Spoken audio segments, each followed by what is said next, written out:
안녕하세요. 소설 쓰는 강하길입니다. 반갑습니다.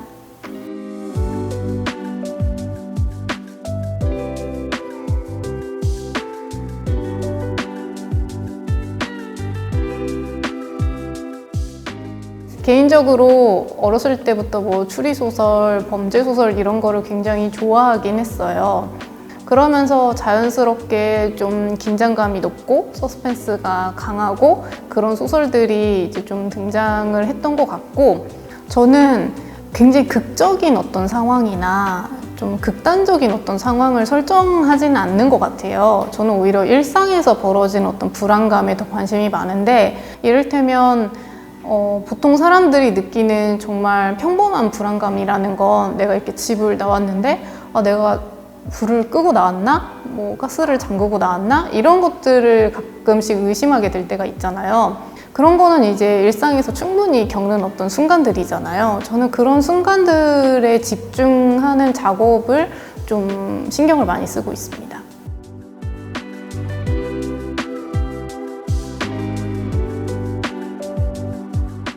일단 너무 기쁘고 굉장히 감사한 일인 것 같아요. 왜냐하면 어쨌든 더 많은 독자분들을 만나는 어떤 창구에 다가가게 된 거잖아요. 제가 아주 옛날에 어떤 영국을 살아본 적은 없지만 뭐 제인 에어나 폭풍연덕이나 이런 작품들을 읽으면서 그 시대와 그 장소에 좀 연결되는 것 같은 그런 경험들을 많이 했었고, 그게 문학 작품의 힘이라고 생각을 해요. 근데 이제 제 소설이 이제는 반대로 그 제가 읽었던 어떤 그 나라의 작품이 있었던 곳으로 이제 좀 보내지는 것 같은 그런 느낌을 이제 받으면서 마치 꼭 제 경험에 대해서 제 이야기로 답장을 보내는 것 같은 그런 느낌이 들더라고요.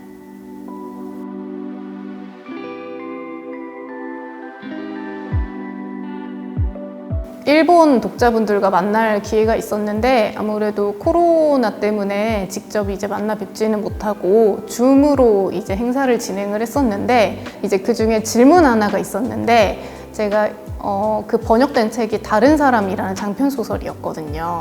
그 장편 소설의 마지막 장에 보면 등장인물 중에 한 명인 이제 유리라는 인물의 어떤 그 과제물이 등장하는 장면이 있는데, 그 장면을 왜 그렇게 처리를 했는지 그렇게 물어보시더라고요.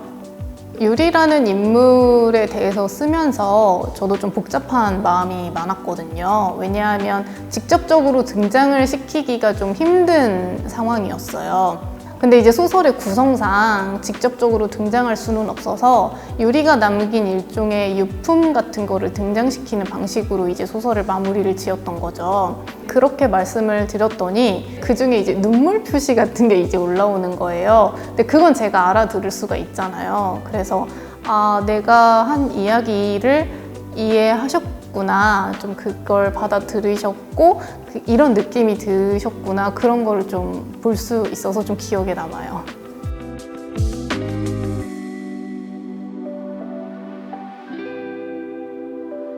작가분들을 만나 뵙는 것만으로도 저는 그냥 기대가 많이 되는 것 같아요. 사실은 국제도서전 때 그 콜롬비아 작가분을 만나 뵀었는데, 물론 언어의 장벽 때문에 긴 이야기를 나누지는 못했지만 다른 나라의 그런 좀 비슷한 또래의 그런 작가분들을 만나는 기회가 생기면 글을 쓰는 사람이 정말로 다른 나라에도 있고 이 세상에 많이 있고 나와 비슷하면서도 다른 고민을 하는 사람들이 있구나 라는 것만으로 좀 위로가 되는 그런 순간이 있거든요. 그래서 그냥 기대를 많이 하고 있습니다.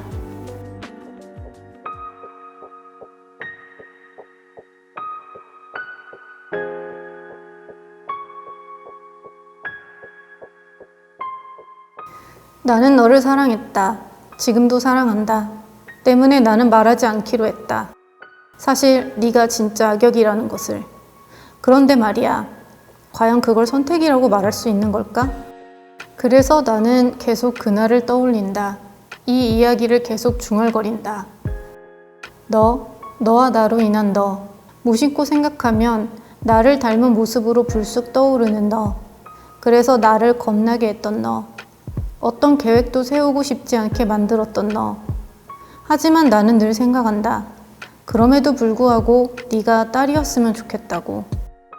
그리고 부디 너를 위해 이것만큼은 내가 진짜로 선택할 수 있었으면 좋겠다고 말이다. 그래. 그래서 나는 그날 대답했던 거야. 이것이 너의 드라마, 복이 되길 바라며. 어둠 속에서 나는 대답했다. 걔는 아무것도 몰랐으면 좋겠어. 아무것도. 참 시시하지?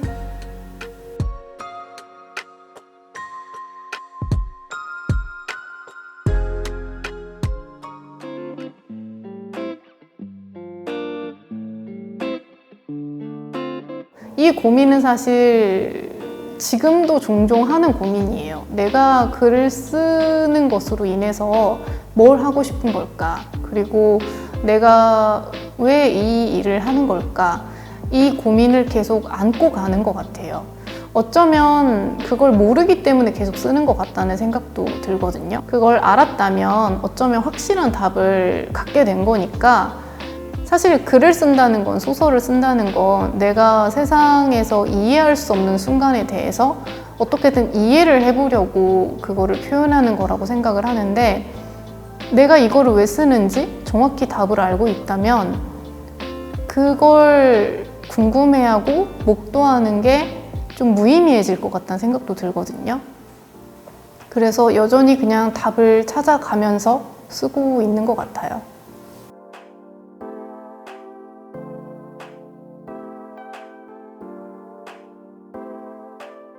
그런 건 없어요. 그런 건 없고 그냥 계속 쓸 수 있으면 좋겠다는 생각을 해요.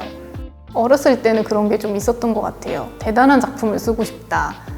엄청 잘 쓰고 싶다. 이런 욕심 같은 게 좀 있었던 것도 같은데, 물론 지금도 있죠. 어쨌든 좋은 작품을 쓰고 싶고 잘 쓰고 싶고 이런 건 여전히 있는데, 어렸을 때와 조금은 결이 좀 달라진 것 같아요. 지금은 더 꾸준히 쓰고 매일매일 내가 느끼는 어떤 소중한 감정들을 좀 놓치지 않고 잘 모아두고 싶고, 그걸 잘 모아서 작품으로 좀 만들고 싶다. 그런 쪽에 좀 더 가까워진 것 같아요. 소설에 대한 어떤 욕심도 그렇게 좀 소소하게 좀 바뀐 것 같아요. 아까 말씀드린 그런 소소한 일상 속에서 소소한 이야기를 계속 꾸준히 잘 쓸 수 있는 그런 건강을 좀 유지하고 싶다. 그런 바람이 있습니다.